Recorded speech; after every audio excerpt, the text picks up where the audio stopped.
80 शब्द प्रति minute. Matter start. महोदय, किसी भी वस्तु, व्यक्ति या विचार की प्रकृति कुछ विशिष्ट गुणों से निर्धारित होती है।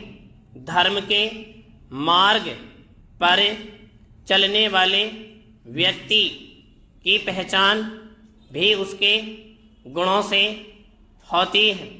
इनमें सबसे महत्वपूर्ण गुण धैर्य है। धैर्य का अर्थ है किसी भी परिस्थिति में विचलित न होना, परेशान होना, घबराना या अधीर हो जाना मनुष्य के लिए न तो उचित है और न ही हितकारी। एक धार्मिक व्यक्ति हर स्थिति में शांत रहता है, वर्तमान को समझता है और भविष्य के लिए स्वयं को तैयार करता है। धैर्य के बाद आता है दमन या आत्मसंयम। दमन का अर्थ है स्वयं पर नियंत्रण, जबकि शमन होता है दूसरों पर नियंत्रण।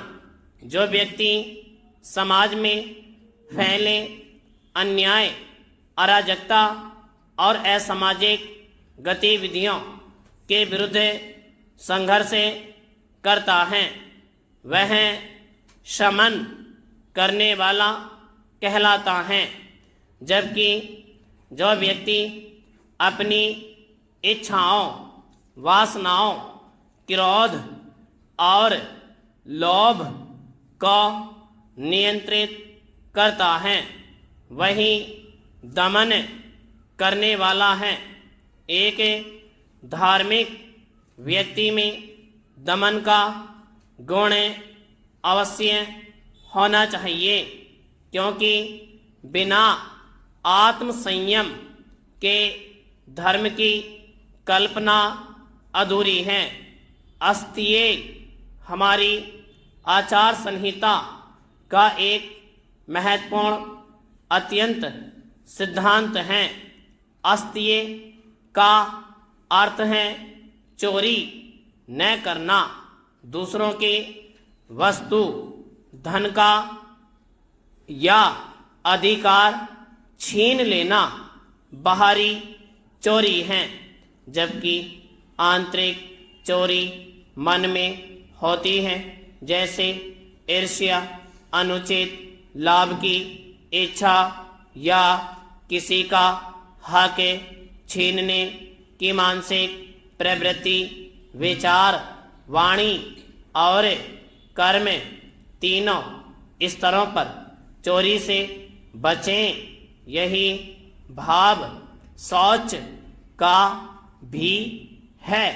शौच का अर्थ केवल बाहरी स्वच्छता नहीं है, वास्तविक शौच है मन को पवित्र रखना और शरीर को स्वच्छ रखना। मन को शुद्ध रखने के लिए दो मार्ग हैं, बाहरी और आंतरिक। बाहरी मार्ग है स्वयं को निरंतर अच्छे कर्मों में लगाना, अर्थात निस्वार्थ सेवा और पुण्य कर्म करना। आंतरिक मार्ग है अपने लक्ष्य और इष्ट का स्मरण, बाह्य रूप से समाज सेवा और आंतरिक रूप से श्रद्धा। इन दोनों से मन शुद्ध रहता है। वर्तमान परिस्थितियों में एक अनपेक्षित घटनाक्रम हमारी आँखों के सामने घट रहा है। और वर्तमान समय की समस्याओं में उसे संभवतया एक महत्वपूर्ण चुनौती के रूप में देखा एवं अनुभव किया जा सकता है। यह चुनौती मानवता के सम्मुख एक विडंबना के रूप में उभर कर आई है, अतः इसका तत्काल व समुचित समाधान करना हमारा एक प्रमुख दायित्व बन गया है। यह समस्या मानवता के सामने इस रूप में उभर कर आई है कि आज इंसान की आवश्यकताओं में से एक